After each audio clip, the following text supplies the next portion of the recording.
자, 여러분 안녕하세요. 컴퓨터 응용 선반 기능사 박쌤입니다. 자, 오늘은 2017년 1회 관연도 기출문제 해설 강의 하도록 하겠습니다. 자, 먼저 1번 보겠습니다. 자, 1번 다음 중 CNC 선반 프로그램에서 단일형 고정 사이클에 해당되지 않는 것은.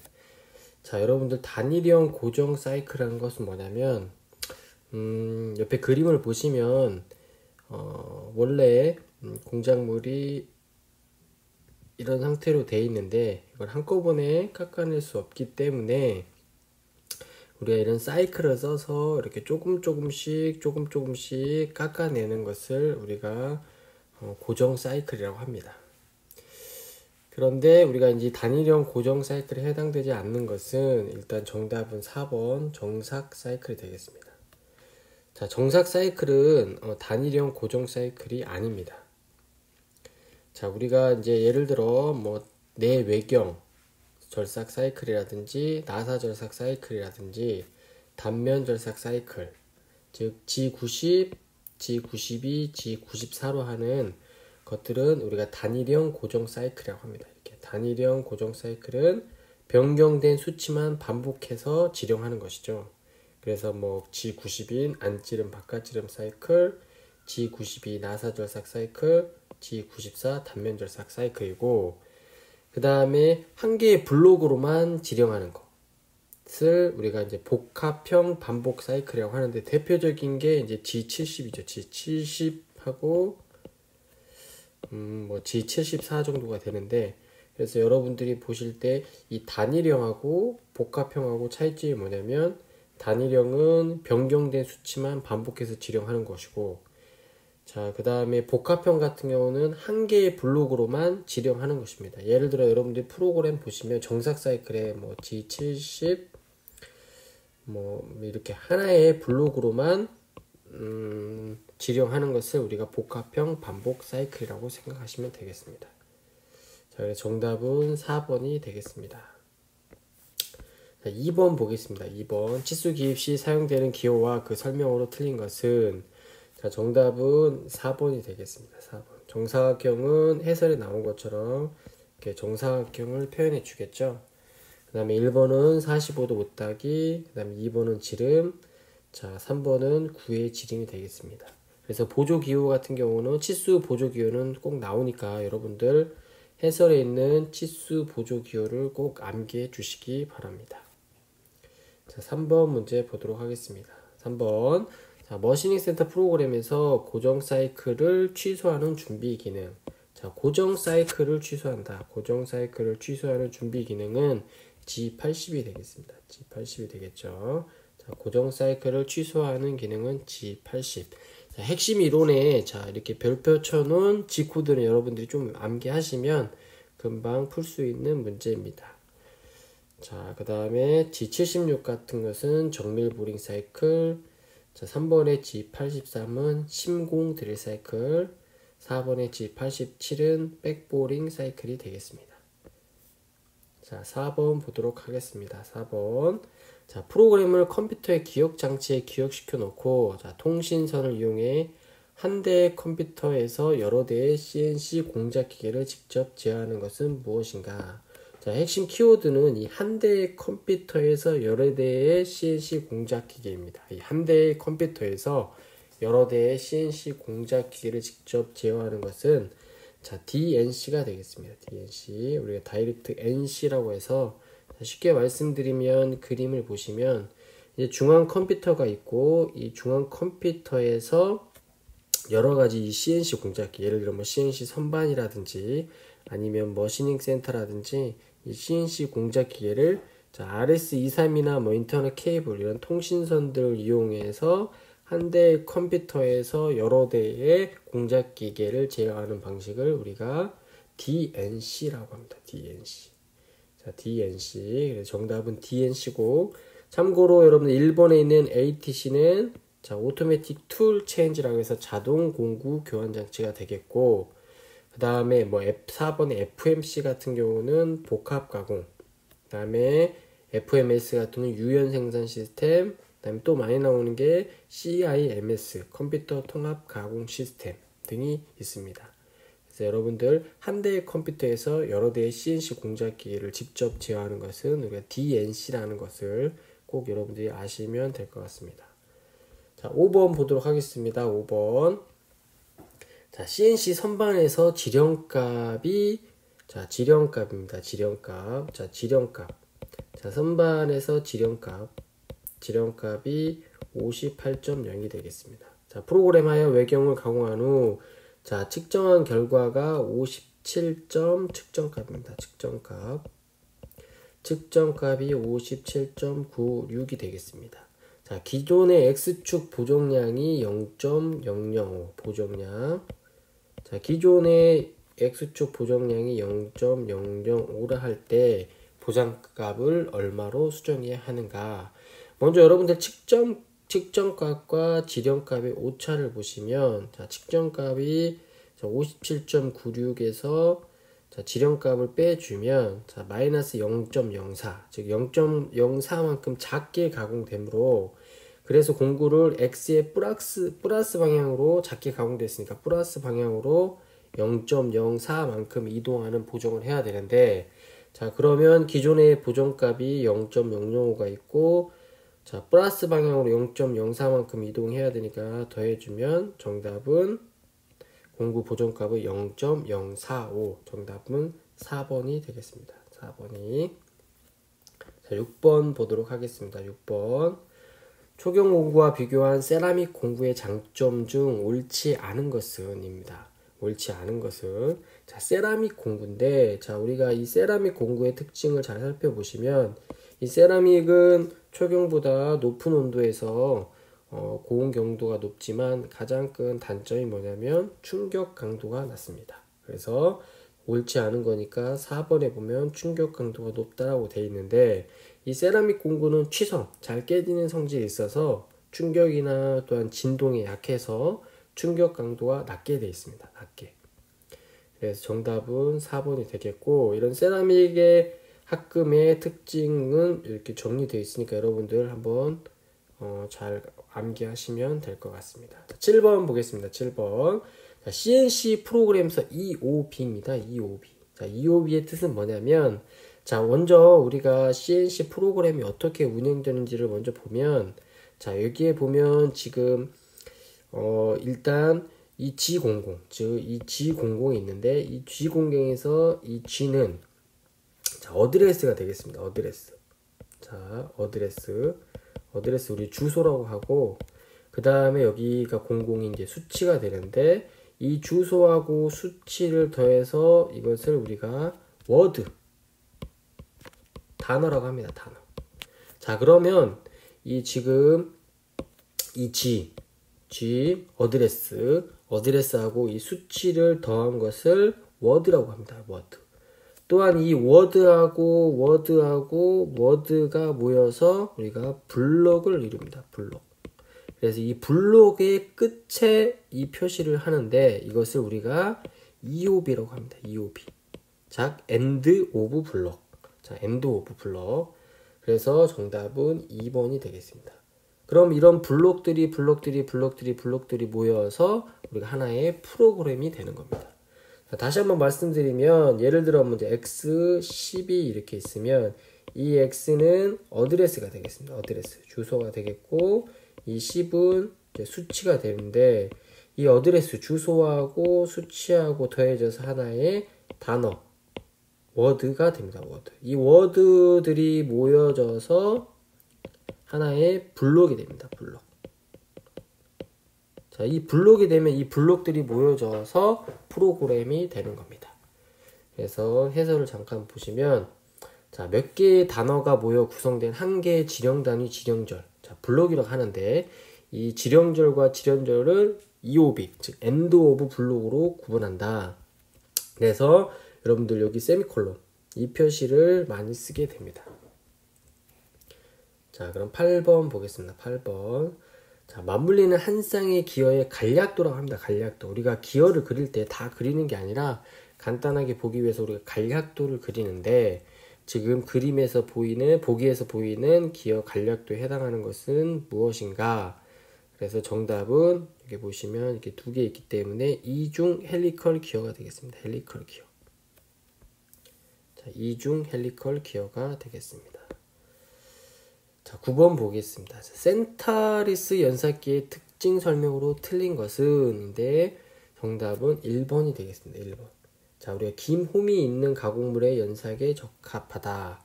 틀린 건데, 긴 홈이 있는 가공물의 연삭은 센터리스 연삭이 곤란하죠. 자, 이 센터리스 연삭. 자, 이 센터리스 연삭의 문제 유형은 크게 두 가지가 있습니다.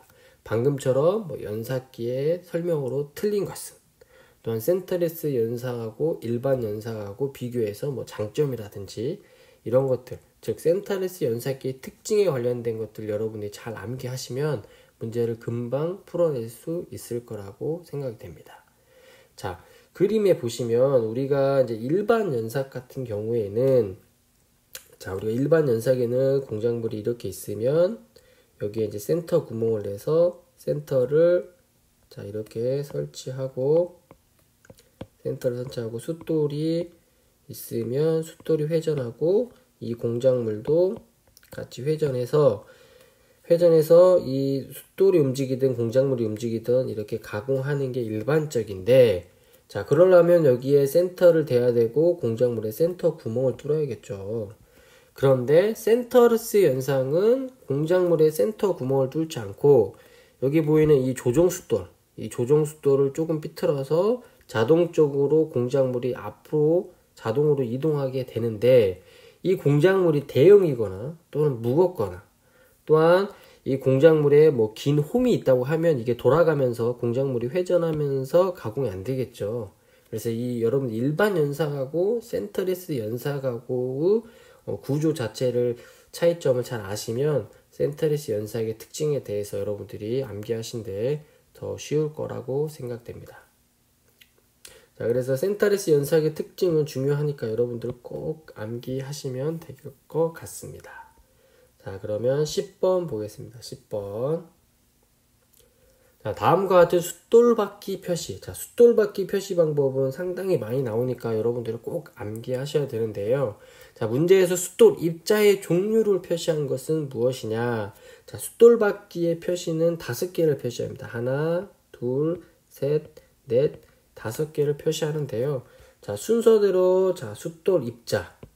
자, 순서대로 숫돌 입자가 되겠습니다. 그 다음에 입도, 그 다음에 결합도, 그 다음에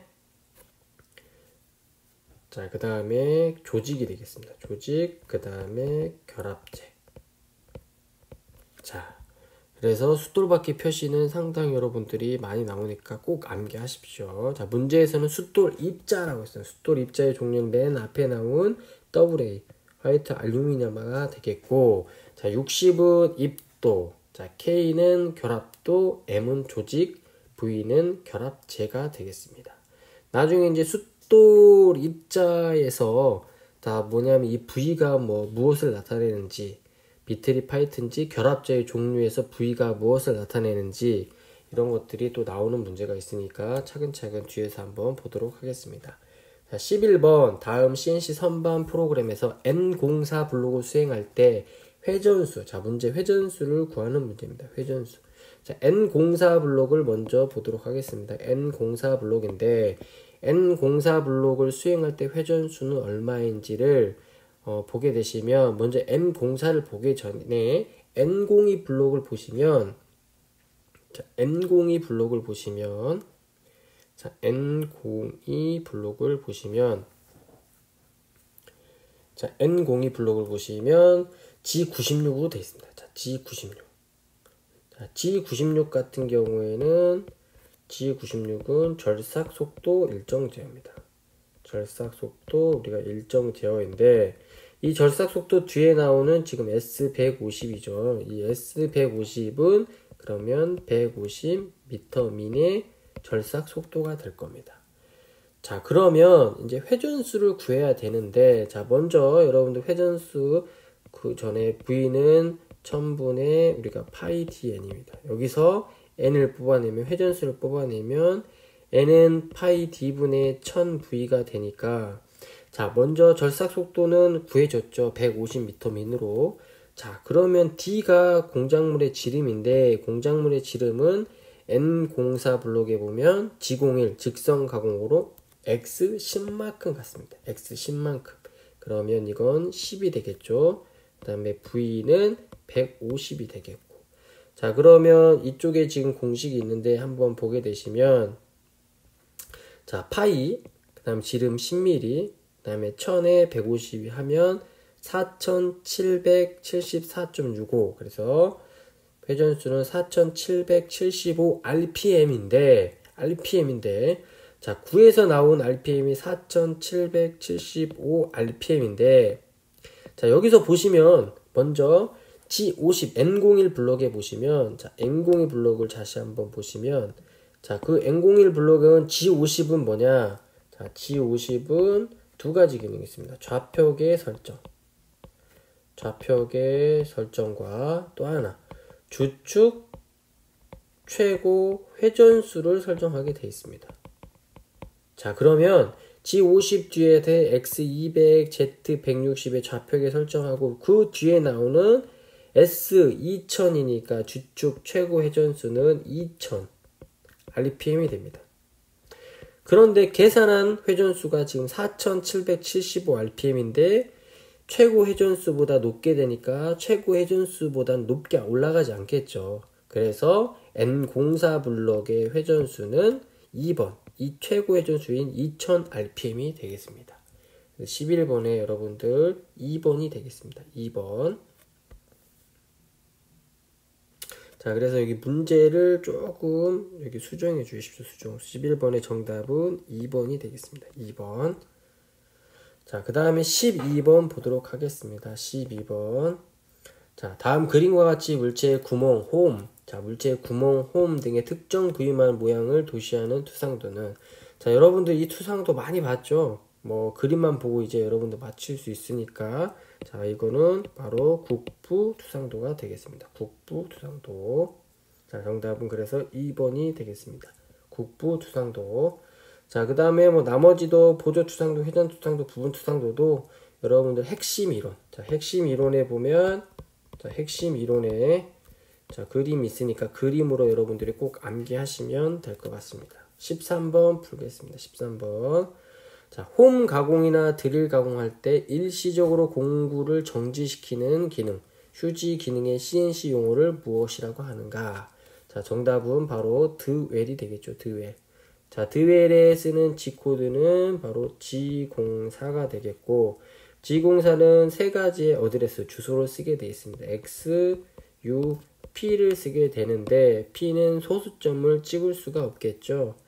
그래서 보게 되면, 자, 이렇게 예를 들어 1.5초씩 정지한다고 하면 G04 X 1.5 아니면 G04 U 1.5 아니면 G04 P1500으로 됩니다. 그래서 여러분 문제에 보시면 이 P의 소수점을 찍었으면 무조건 틀리게 되어 있습니다. 그렇게 보시면 되고, 자 그러면 이 P를 점을 안 찍고 왜 1500이 되냐면 우리가 이제 이렇게 암기하시면 돼요. 1.5가 있으면 자 여기서 이 점이 한 번, 두 번, 세 번 간다고 생각하시면 됩니다. 예를 들어 2.2초씩 멈춘다고 하면 2.0이면 자 이 점이 세 번 가니까 하나, 둘, 셋 해서 얘는 G04 P2000이 되겠습니다. 자, 그래서 또한 여러분들 보게 되시면 이 문제의 G0 휴지 기능, 드웰 기능에 관련된 문제에 보면 이렇게 정지 시간을 구하는 문제도 나오게 됩니다. 그러니까 여러분들 이 공식 스핀들 회전수 분의 60 곱하기 공회전수 해서 정지 시간을 구하는 문제도 나오니까 공식을 꼭 암기해 주시면 될 것 같습니다. 자, 14번 보겠습니다. 14번. 다음 중 축 중심의 직각 방향으로 하중이 작용하는 베어링을 말하는. 자, 축 중심에서 우리가 직각 방향입니다. 자, 축 중심에서 직각 방향이라는 건 뭐냐면 축이 이렇게 있겠죠. 자, 축이 이렇게 있으면 이제 중심선이 이렇게 있겠고, 자, 이 축에서 축 중심의 직각 방향이니까 이 축 중심의 직각 방향이면 이렇게 하중을 받는 베어링을 말하겠죠. 일단 정답은 우리가 레이디얼 베어링이 되겠습니다. 레이디얼 베어링이 되는데, 자, 그림을 한번 먼저 뒤에 보시면, 자, 그림을 보시면 우리가 작용 하중에 따라 베어링을 분류하는데, 먼저 레이디얼 베어링이 있겠습니다. 자, 레이디얼 베어링은 우리가 축이 이렇게 있을 때 축의 직각 방향으로 하중을 받겠죠. 축의 직각 방향으로 하중을 받게 되고, 자, 그 다음에 이제 스러스트 베어링. 스러스트 베어링은 축의 축선과 이제 이 축선과 같은 방향으로 지금 베어링 하중을 받겠죠.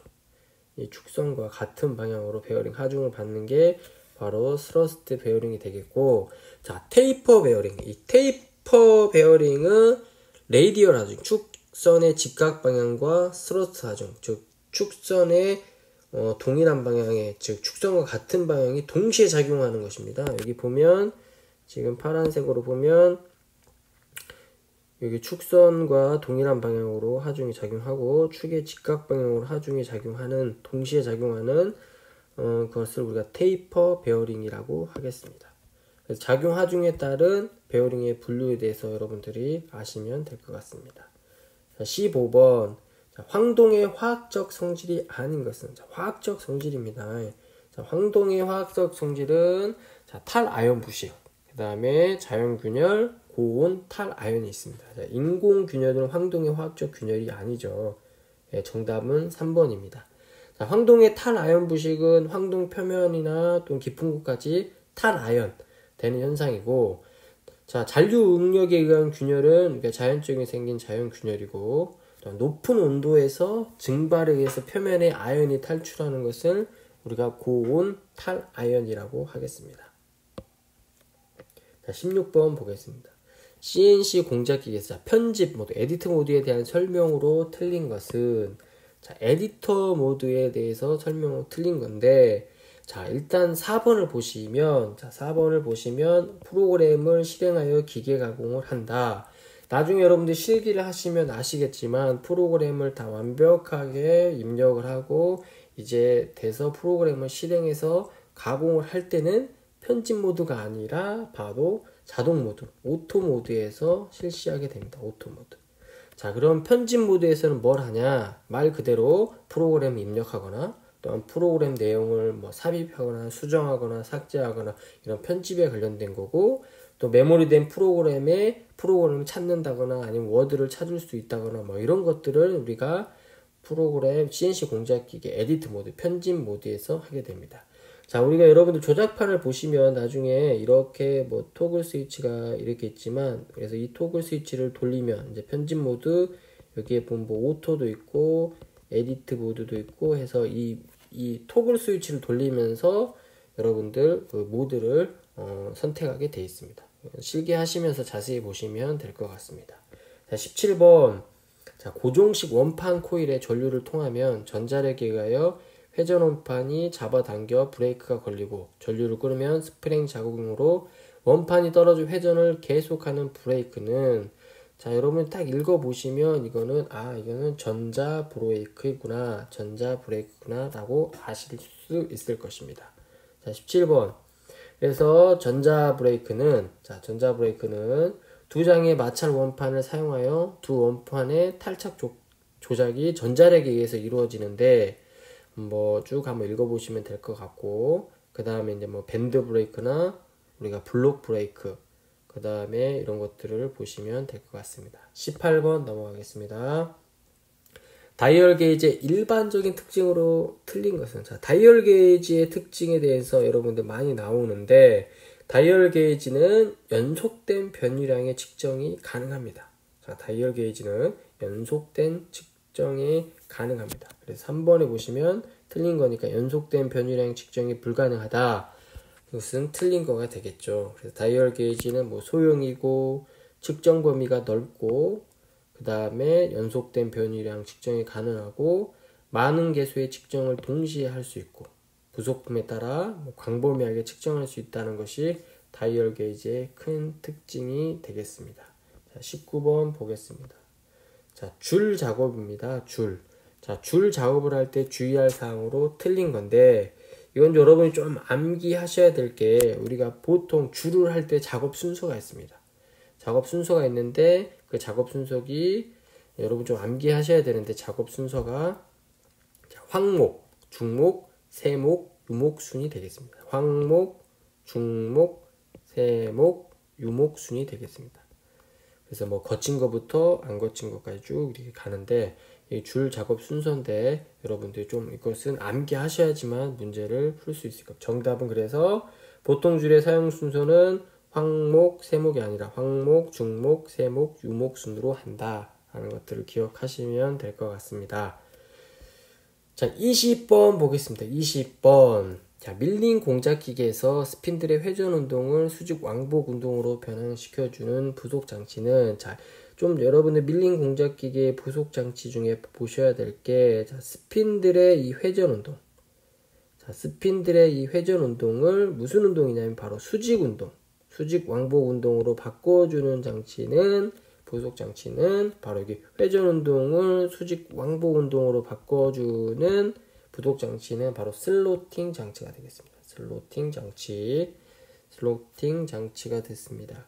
보시면 될 것 같고, 자, 그 다음에 21번 보겠습니다. 자, 20번 같은 경우는 선반에 밀링의 부속 장치 있으나 21번은 지금 선반용 부속 장치입니다. 자, 그 중에서도 자, 여기 보시면 구멍이 있는 공작물을 고정하여 동심.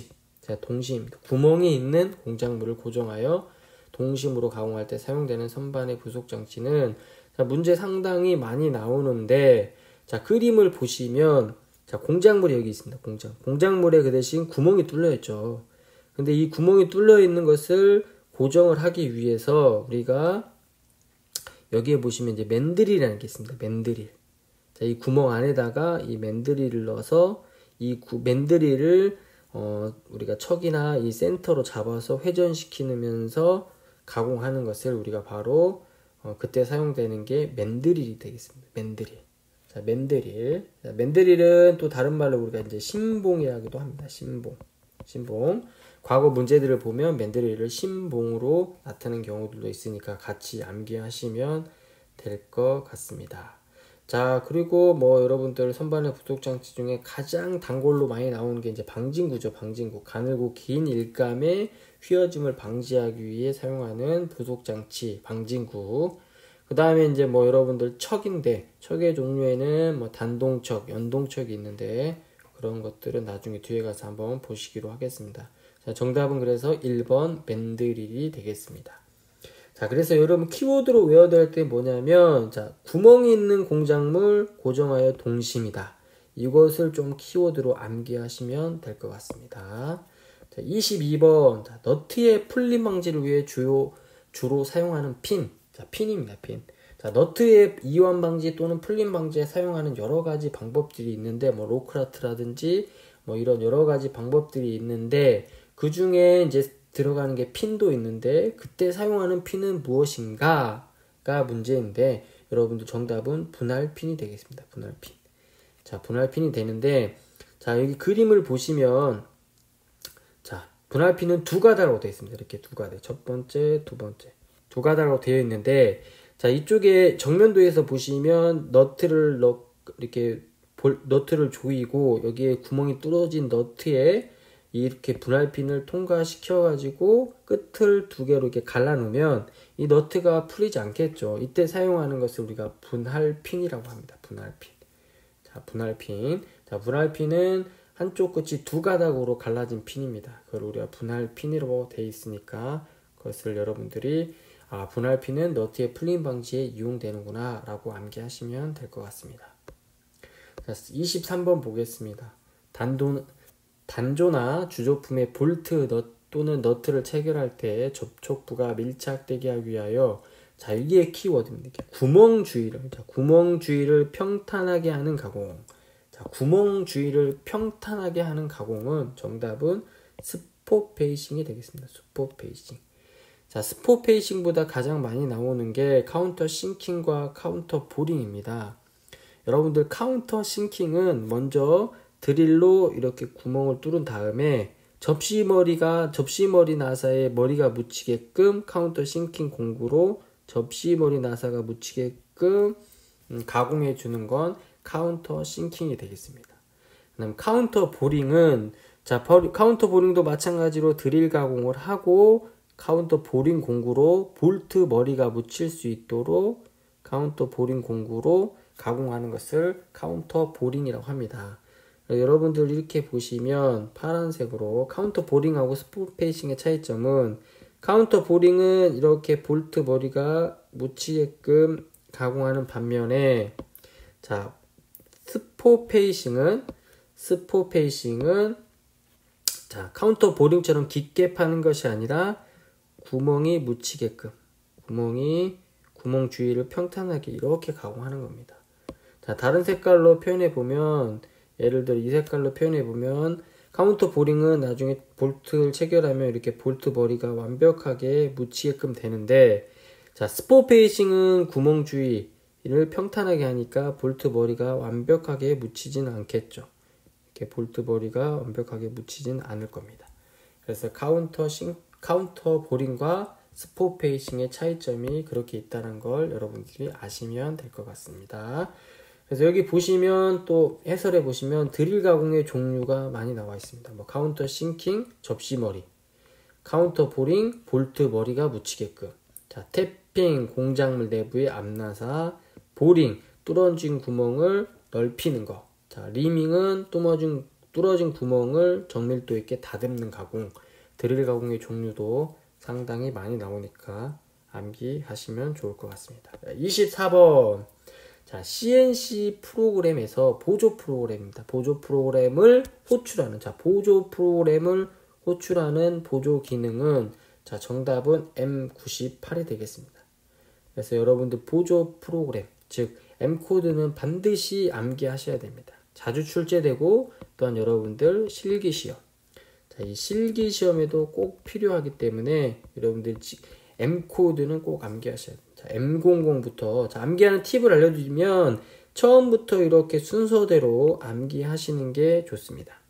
암기하시는 게 M00은 프로그램 정지, M01은 프로그램 선택 정지, 자, M02는 프로그램 끝, 이렇게 뭐 암기하시는 것보다 뭐 이렇게 암기하시면 됩니다. M00은 우리가 프로그램을 PG라고 해가지고 프로그램 정지, 뭐 스탑 S 이렇게 쓰시고, 자, M01은 프로그램 선택 정지니까 뭐 선택 정지 이렇게 쓰시고, 그 다음에 M02는 프로그램 끝, 프로그램 뭐 끝이니까 2로 끝 하시고, 자, 그 다음에 이제 이렇게 쓰는 거죠. M03, M04, M05 해서 3개 묶어와서 정회전, 역회전, 정지 이렇게 쓰시면 되겠고, 그 다음에 이제 M08, M09는 같이 쓰셔서 절삭류가 ON, 절삭류가 OFF 이렇게 쓰시고, 자, M30은 프로그램 끝 아니면 그 다음에 리셋.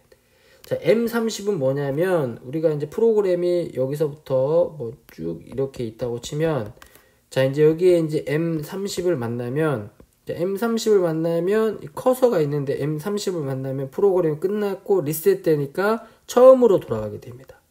하지만 여기에 M30이 아니라 그냥 M02 프로그램을 그냥 끝만 쓰면 커서가 이 프로그램 끝난 M02에 있습니다. 그 차이점입니다. M30하고 M02하고 차이점입니다. M30하고 M02하고 그 차이점 여러분들 보시면 되고, 그 다음에 M98 보조 프로그램 호출, M99 보조 프로그램 종료. 그래서 여러분 M코드 꼭 암기하셔야 될 것 같습니다. 자, 넘기겠습니다. 25번. 자, 주간과 비교한 주철입니다. 주철. 자, 주철의 장점을 열거한 것 중 틀린 것은, 자, 주철은 여러분들이 마찰저항은 우수한데 절삭 가공도 우수합니다. 절삭성도 우수한데 지금 2번에 보시면 자, 마찰저항 우수하나 절삭 가공이 어렵다라고 되어 있습니다. 그래서 정답은 2번이 되겠습니다. 그래서 주철의 장점, 단점이 있는데 여러분 좀 암기하셔야 될 것은, 자, 주철은 유동성입니다. 유동성. 자, 유동성은 뭐냐면, 여러분 붕어빵 틀이 있으면 복잡한 붕어빵 틀인데 거기에다가 주철을 용해서 넣었을 때 구석구석 들어가는 성질을 우리가 유동성이라고 합니다. 유동성. 그래서 유동성이 크니까 복잡한 형상의 부품도 제작하기 쉽다라는 게 바로 주철의 장점이 되겠습니다. 그리고 뭐 마찰 저항 우수하고 절삭성도 우수하고 압축 강도도 크고 그렇게 보시면 되고, 또한 단점은 취성이 크다. 그 다음에 강도들이 작고 소성 변형이 어렵다라는 것을 여러분들이 꼭 기억하셔야 됩니다. 특히 소성 가공, 뭐 단조나 그 다음에 인발이나 이런 것들이 주철은 안 된다는 것을 여러분들이 꼭 알고 넘어가셔야 됩니다. 26번 보겠습니다. 자, 비절삭 가공법의 종류로만 바르게 짝지어진 것. 자, 우리가 절삭 가공이 있고 비절삭 가공이 있는데 여러분 쉽게 그것들을 분류할 때 보시면 되는 게 바로 칩입니다. 칩.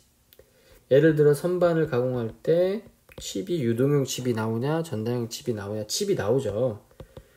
자, 칩이라는 것은 쉽게 말하면 여러분들이 내가 사과를 깎아 먹을 때 그 사과를 껍질이 나오겠죠. 그 사과 껍질이 칩이라고 보시면 되고, 그 사과를 깎을 때 쓰는 칼이 바이트라고 보시면 됩니다. 근데 이런 칩이 나오지 않는 것을 우리가 비절삭 가공법이라고 합니다. 비절삭 가공법.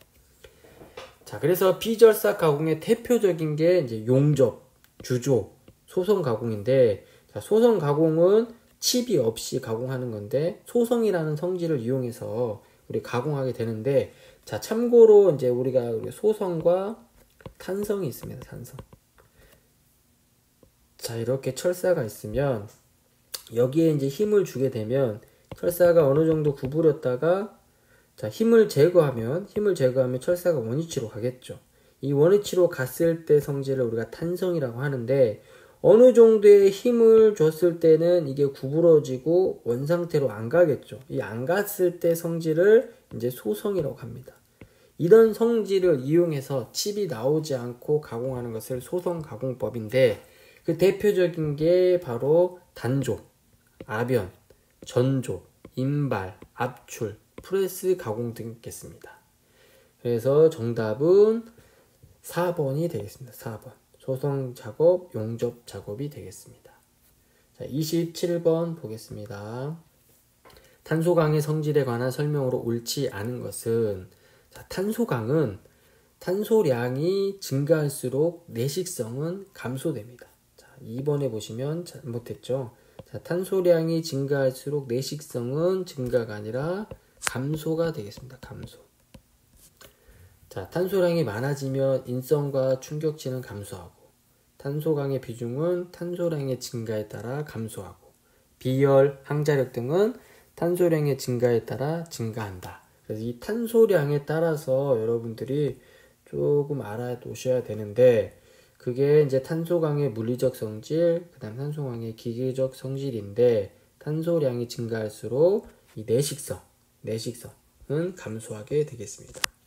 자, 내식성은 참고로 뭐 부식이 되지 않는 성질을 우리가 내식성이라고 합니다.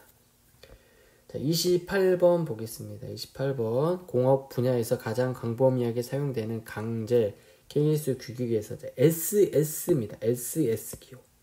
자, 이 SS 기호로 나타내는 재료는 바로 SS니까 우리가 고장력 강제가 되겠습니다. 이런 문제는 여러분 암기할 수밖에 없습니다. 자, 암기할 수밖에 없고, 자, 이 뒤에 보는 S는 아마 강제로 해서 스틸이 되겠죠. 자, 그러면 자, 2번 용접 구조용 압용 강제는 바로 뭐 SWS 뭐 400 뭐 A 이렇게 표시하고, 그다음에 3번 일반 구조용 압용 강제는 뭐 SS 330. 그다음에 뭐 기계 구조용 탄소 강제는, 자, 여기 보시면 기계 구조용이니까 구조용, 자, M이 들어가겠고, 자, 10 탄소 강제니까 뒤에 C가 붙겠죠. 그래서 SS는 자, 고장력 강제가 되겠습니다. 이런 문제는 여러분들 암기하셔야지만 풀 수 있을 거라고 생각이 됩니다. 자, 29번입니다. 29번. 자, 밀링 머신에서 절삭 속도가 20m민입니다. 20m민. 자, 페이스 커터의 날수가 8개. 자, 직경이 120mm, 1날당 이송량이 0.2.